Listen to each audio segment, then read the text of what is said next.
Welcome to the Sunday Show with me, Steyn. Sadly, Neil de Beer can't be with us today, but we do have Renaldo Gouws, former parliamentarian, industrial psychologist, and podcaster. Welcome, Renaldo. Morning, Chris. Thank you so much for having me. And firstly, I just want to send my thoughts and prayers to Neil, and I hope that he feels better. And I'm under no illusion that I have big shoes to fill today. So I'll try my best to ensure that I do justice to what Neil would have done today. But my thoughts and prayers go out to him, and may he hopefully be back next Sunday. Thank you, Renaldo. May we start with that racist tweet storm that has hit Patriotic Alliance leader Gayton McKenzie, who is now being investigated by the South African Human Rights Commission after complaints from parties, political parties and others. I think you can compare notes with him. So it's very interesting because it's almost a year to the day when this drama dropped with Gayton McKenzie. Now, just for the viewers that might not have some background, a year ago, for those that don't know, I was implicated in the big K-word saga because of a video that I recorded in 2010 in which I used the K word, but I didn't direct it at anybody. The word was used as a hyperbole to talk about the double standards of racism in South Africa. And ironically, that video is more accurate in today's terms than it has ever been, because it talks about a double standard when it comes to when a white person utters something and when a black person utters something. Now, Gayton McKenzie the problem started when he went after the Open Chats podcast. And ironically, he went after them for racism. Now, as we know, Open Chats podcast is a young group of black individuals that started that. So then he jumped on his pedestal and he said, "No, we need to fight racism." And then people went, "Oh, is it?" Okay. So they did a little bit of research on him, and then they found that he's also dropped the K word a couple of times. And then the whole saga started now with regards to what needs to happen to this minister. But what makes it even more confusing is now Gayton McKenzie identifies as a colored individual, but it seems when he uttered those words, he identified as a black person, which makes it really, really confusing. And it's a fascinating discussion point because I do believe that colored people has had it the worst. Colored people had it bad during apartheid because they weren't white enough. And now it seems that colored people, once again, aren't black enough. So unfortunately, it seems that they are always, the stepchild of the family. But ultimately, Gayton McKenzie came out and said what he said and responded the way he did, in essence, saying that he wasn't directly racist towards somebody in the same way that in 2010, I wasn't directly racist towards somebody. Now, let me just say also, I do not believe that Gayton McKenzie should lose his position as the Minister of Sport, Rec, Arts and Culture. Neither should he lose his position as the Member of Parliament. And the reason for that is because ultimately, we need to look at what is important in South Africa right now. What issues are we facing as a nation? If you look at racism, and if you had to go and ask people, the average South African, not an ANC or an EFF or an MK or a DA follower, ask them what is the top priority or what are the top issues in South Africa. I can guarantee you that racism isn't in the top 10. We've got unemployment rate that on the broad definition is close to 45%. Youth unemployment that is over 60%. We've got 84 murders that take place every single day in South Africa. And then, of course, we've got a violent sexual crime that takes place every few seconds in South Africa. So if you had to look at that and you had to ask yourself, is racism really a big issue in South Africa? Then when you look at the statistics, no, it's not. Now, should we allow racism to thrive in South Africa? Of course not, because we come from a history of where it oppressed a bunch of people, and we still feel the effects of that to this day. Should people lose their jobs over it? I don't think so. The reason I say that is because you can feel however you want about Gayton McKenzie, but ultimately, he's done relatively well as a Minister of Sport, Rec, Arts and Culture. If I had to ask you, Chris, can you mention the last five ministers of sports, rec, arts, and culture? Would you be able to tell me? No, because they didn't really do anything. They were just there to collect the salary. So, unfortunately, it seems we're going through these pains of getting rid of people that are quite vocal and outspoken because the ANC and the GNU government does not want people to rock the boat. I could see this with me. I mean, at least I wasn't the weekend special when it came to members of parliament. You know, I lasted longer than some of the MK members of parliament. I was scared about that. I didn't want to be the weekend special. But ultimately, what happened was I feel that an injustice occurred because I had so much to offer with regards to going after what needed to happen in parliament and to hold the ANC, the EFF, MK, whomever, hold them responsible for their failures. And unfortunately, they're trying the same thing with Gayton McKenzie now. I will say, though, that the double standards are quite prevalent because Gayton McKenzie initially supported me during my situation, but then he came out and condemned me and he jumped on the bandwagon of cancel culture. It looks like that bandwagon is now coming for him quite clearly. And I just believe that we've got far more important things to worry about. Yes, by all means, deal with the issue, deal with the word. But I want to know today, 84 people will die in South Africa. Can you please indicate to me who is going to get hurt by what Gayton McKenzie said today? Do they need to go and see a psychologist? Do they need to go and see a social worker? No, I don't think so. But ultimately, you want to get rid of somebody now that is doing a good job purely because of something they said a few years ago. And the last thing I'll say on this is it's also important to note the framing of the word. During 2010 to 2014, even the media used the word itself. They didn't say the K word, they used the full term when they spoke about racism and to illustrate that somebody uttered the word. So, because of the Overton window that has shifted, you are now being condemned for things that back then was considered acceptable when you spoke about it, not necessarily directing it towards somebody, but you are now judged based on a different time. And unfortunately, we are continuing that process time and time again, and ultimately everybody will be cancelled because everybody's had said something in the past that they regret. Anyway. Mm. Well, let's move on to the visit to Iran by our top general, um, during which he committed South Africa to joint military ventures. Now, we've had reaction from the presidency, from DIRCO, from the Minister of Defense. They don't seem to be on the same page. Well, clearly not, because the one moment when the president comes out to say that this was definitely not approved by me, then I think within a day later you've got the minister that comes out and says, "No, that was us. It was delayed." And then it just clearly illustrates what's going on, firstly within government, but secondly within the ANC. I think that it is quite clear that there is a massive factional battle taking place within the ANC. And I think the entire South Africa is here for it. We are getting our popcorn, we're sitting ready, and we want to watch this movie unfold. Unfortunately, we are affected by it as South Africans. But I think that this is the weakest that the ANC has ever been. And to illustrate that point even further, you've got a rogue chief general that goes over there and then starts making political points. Now, listen, you can say whatever you want. Somebody in the military from the very first day know exactly what they can and cannot do. And if you get to the point of being a chief general, you should know that you should not make political statements or make statements on behalf of a country that you can't commit to. Now, he's made a couple of statements that was quite problematic, and I'll just reference it here to my left. He was endorsing Iran's stance on Gaza. He condemned Israel and then his advocacy of common goals between South Africa and Iran. Now, that is not something that you want to hear from somebody in the military. That is not their place to talk about that. Of course, the political messaging was a big issue.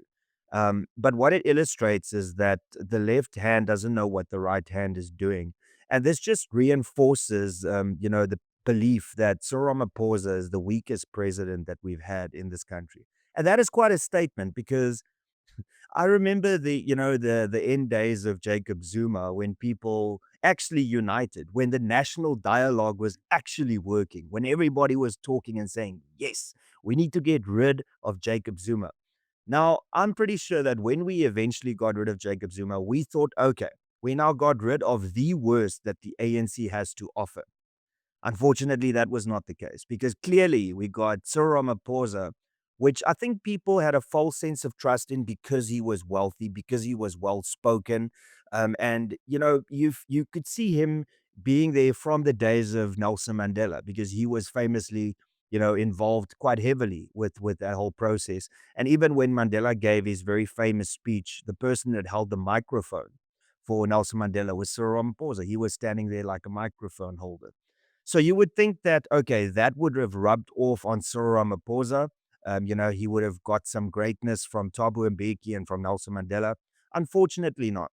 And the big issue here is that if you go, and I please ask you viewers to go and verify this, Cyril Ramaphosa has never been the president of South Africa. Cyril Ramaphosa has always tried to be the president of the ANC and trying to save the ANC.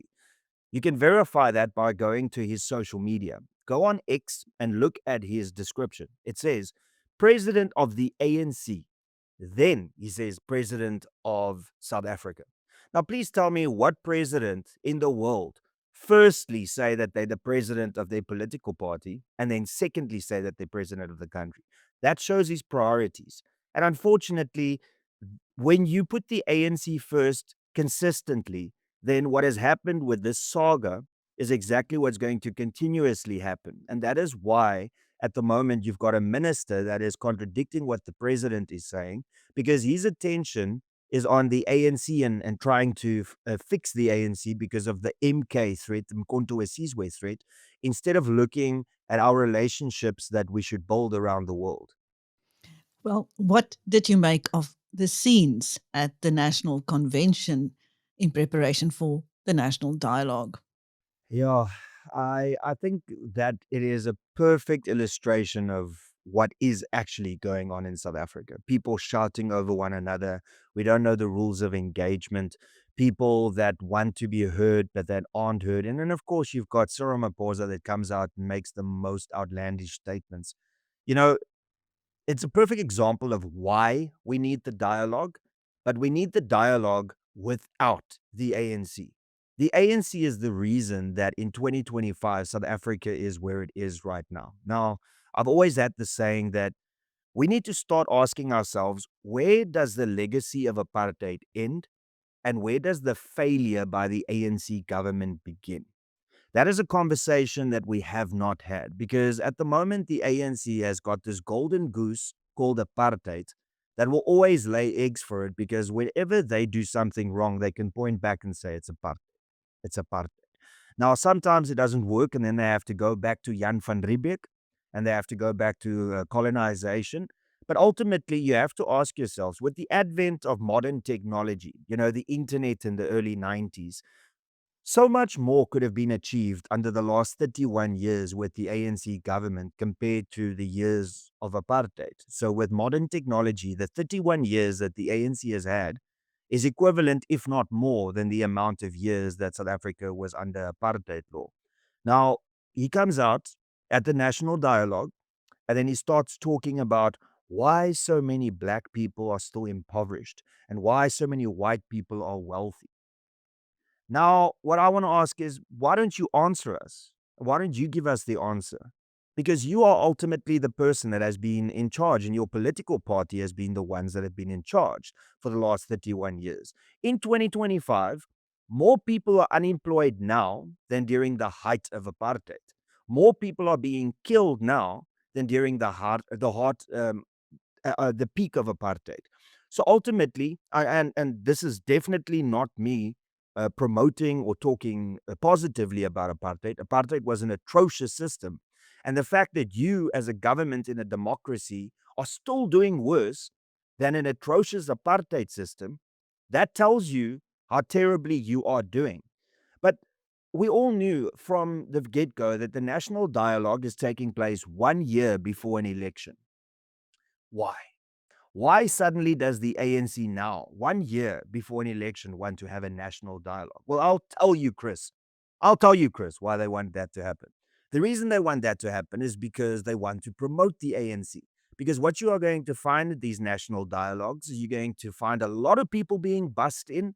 You're going to see hundreds of ANC people sitting there. They might be in the ANC regalia. We don't know. And ultimately, what you're going to see is you're going to see people talking positively about the change that the ANC have brought, and they're going to talk bad about all the other political parties and bring apartheid up quite a lot. And unfortunately, the national dialogue is just going to be a confirmation that the ANC has been doing a good job for the last 31 years. Because ultimately, the big change here, if I can just take a step back, is the ANC is petrified of Mkhwanazi. Because for many years, the ANC knew that nobody was really fishing in their pond. Communism, you know, black ideology, and making it as big as possible. They knew that the EFF was a little small fish in that pond; they could handle it. But when Mkhwanazi came into the fold, they knew that their support base was going to be split. And that is exactly what happened. So now they have taken 700 million rand to ensure that they can win next year's elections, or at least do better than what they did in the national elections in 2024. Well, meanwhile, the African National Congress is seemingly also trying to micromanage the parliamentary inquiry into General Mkhwanazi's allegations. Oh, yeah, listen, I mean, with regards to that, so this GNU is so wonderful because it keeps on giving to the ANC and it keeps on taking away from the other partners, you know? And I mean, unfortunately, you know, I've got a little bit of a negative taste in my mouth still and a bad taste in my mouth with regards to the DA. But what I'll say is perhaps that termination of my membership was a blessing in disguise, because the DA that I'm looking at today is not the DA that I was part of in the 2024 elections and before that. Unfortunately, I feel that, you know, if you look at the breakdown of this committee, I believe 5 members, it consists of 11 members, 5 of which is ANC. Then the DA has got 2, Mkhonto Wesizwe's got 2, the EFF has got 1, and then I think there's 1 that is allocated for another smaller party. Now, the question I've got is, how is it possible that the ANC managed to get 5 committee members on that, and the DA only managed to get 2, considering that the DA is the second biggest partner in the GNU. Now, why also is the DA getting the same amount of committee chairs as Mkhonto Wesizwe? I mean, that should be troubling. And then, of course, they also got the chair position. Now, the chair position, I think, when it comes to a split, gets the deciding vote. So the ANC has got 5 already. They just need to convince one other person to agree with them on this committee, and then they've got the majority. And I'm sure that they've already worked this out to the T. Now, the problem, of course, is we've got parallel systems running now. We've got the commission that is taking place, and now we've got this ad hoc committee that's taking place. Now, there's already questions on whether or not this is going to be a fair process, because ultimately the big fish that needs to be caught here, or that the focus is on, is Senzo Mchunu, who is the Minister of Police. Now, he forms part of the ANC. So why would it make sense then to put the ANC chair in that position? Because that's a conflict of interest, because now you are trying to protect somebody within your organization. It would have been better if the ANC would have just done the honorable thing, which I know it's almost like a contradiction saying that statement, but to give that position perhaps to one of the other political parties to sit on that. Ultimately, though, this is just going to be another talk shop. Ultimately, no difficult questions is going to be asked. And I know that Glenys Breitenbach and Ian Cameron from the DA is sitting on that. And listen, if there's one person that I don't want to soek moeilikheid with, that is definitely Glenys Breitenbach. I briefly met her when I was in Parliament, and I already decided then, I'm not going to soek I don't want to use the term, ek gaan nie kak maak met die persoon nie. So And then Ian Cameron also, we were very good friends and still are. We still talk every now and then. So I'm very optimistic in what they can do. But unfortunately, the person that controls the mic is an ANC chairperson. So any good question that Glenys or Ian or anybody from the other political parties might have will be very limited based on that chairperson. And I don't understand why the DA and the EFF and MK didn't make more noise with regards to this ad hoc committee and the chairperson. What is interesting, though, is in 2021, there was a very big poll that was done to ask whether you trust the government. You know, they asked various different questions. And one of the questions is, do you have faith in the members of parliament? And the answer by that sample was 27% said no. Well, 27% they said they trusted parliament. So, the other 73% said no, they don't trust the members of parliament. And this is exactly the reason why people answer that, because you can see quite clearly that you can't be the judge, jury, and the executioner in this instance. The ANC needs to let go of some power so that we can actually look at what is going on. But ultimately, the goal for the ANC is to not divulge anything. They don't want to be put on that pedestal and then looked at and everybody attacking them. So they rather want to control that. And that is the same thing with this inquiry that is taking place. We've got the Hawks, we've got the Special Investigations Unit.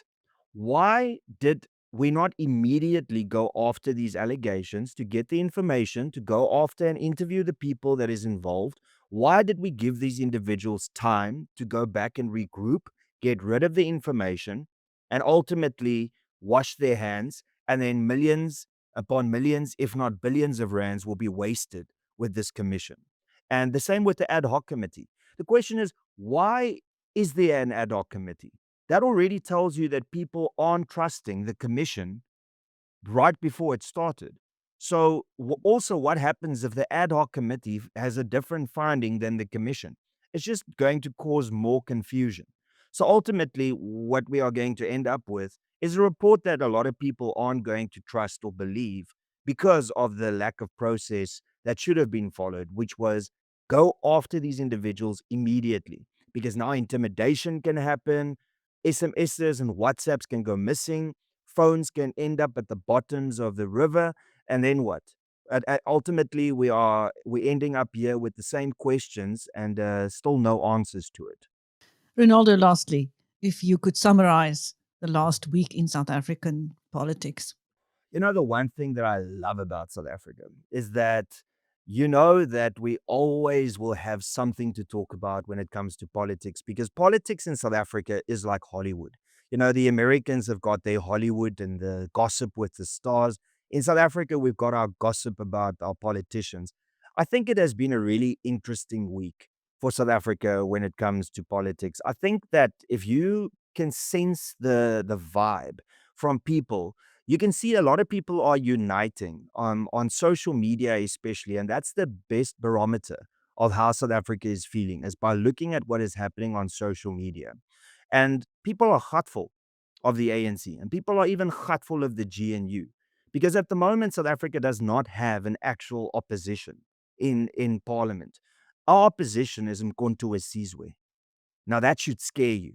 If Mkhonto Sizwe is the official opposition, then that is a massive problem that we are facing. I think a lot of people want the GNU to kind of break up because it doesn't serve the purpose that it was supposed to serve. We are here 1 year later.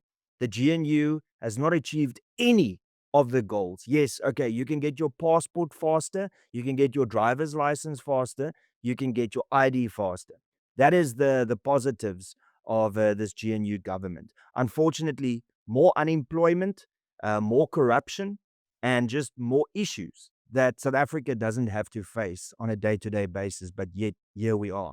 So ultimately, I know that a lot of people are very negative at the moment, but from being in politics for 13 years, I can tell you that this is the time that you should be most excited about what is happening in South Africa. Because for the first time, the ANC does not have a majority. The ANC is trying to find their feet and they are still outplaying the opposition to an extent. But with every single day, we're going to find that the ANC is going to realize that they aren't a 50% plus one party anymore. And ultimately, what's going to happen is we're going to see a lot more people on the ground speaking out against the ANC and wanting answers for why we are not where we are supposed to be 31 years later. But yeah, very exciting news week over the last week. And I want people to be positive because at least difficult questions are starting to be asked. And if I told you 6 years ago or even 7 years ago that we will reach a point where the ANC won't have a majority, and every single day when they open their mouths, they will lose more and more support and they will try and defend their past actions more and more. And ultimately, they'll get to a point where there'll be a factional battle within the ANC, which is exactly where we are right now, and that'll split the ANC. MK is one heartbeat away from not existing as a political organization anymore because they will eat each other up in Mkhwanazi once Jacob Zuma's heartbeat stops. So I'm not too worried about MK. And a lot of people are saying we need the GNU because otherwise MK is going to enter the fold. Now, I would like to make a statement over here, and people can blame me in a couple of months if I'm not telling the truth. But I firmly believe that we'll never ever see a GNU between the ANC and Mkhwanazi because those two political parties are fishing in the same pond. And if there's a success in the GNU, then Mkhwanazi can take credit for that, and the ANC can take credit for that. So ultimately, the ANC doesn't want a situation where we have, a political party that is directly opposed to them that will be able to take votes away from them. So the boogeyman that has been created by political parties, especially the DA, is that we need to stay in the GNU because we're keeping the real enemies out. What real enemies, though, if you've already passed the BELA Act, the NHI Act, the Expropriation Act? What more is there that the opposition would have stood against if you didn't pass what you've passed? So that is why I'm saying it's really important for the opposition to come in. But it's going to be interesting to see what plays out with regards to the GNU. I think a lot of people have lost complete faith in the GNU based on the amount of people that are unemployed even more. I think the unemployment rate went up with 0.03%. So that is an absolute failure by the GNU. And then we've got the American saga that's playing out now, also clearly demonstrating that there is no leadership in parliament at the moment. The president doesn't know what he's doing, and the GNU partners don't know what to do to counter what Cyril Ramaphosa is saying. Sorry, I know that it was supposed to focus on this week, but I just wanted to get it all out there because we are living in exciting times, and ultimately, things are always at that point where it looks like it can't get any worse, and then suddenly things start getting better. So if there are pessimists out there and you are upset with what's happening in South Africa, you are completely within your right to feel that way. But just know that South Africa has done this many times where we have to hit rock bottom before we start realizing that we can do better. And I think that is what's needed for us to get rid of terrible policies like broad-based black economic empowerment and the racial quotas and all of these things that the government wants to implement and continue to implement.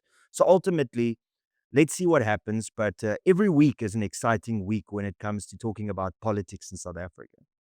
Absolutely. And thank you for joining me on the Sunday show. That was Renaldo Gouws with me, Steyn, on BizNews' Sunday show. Thank you so much, Renaldo. Thank you so much, Chris. And once again, thanks to all your viewers. And Neil, we're thinking of you. Yes, please. We want you back next week, Neil.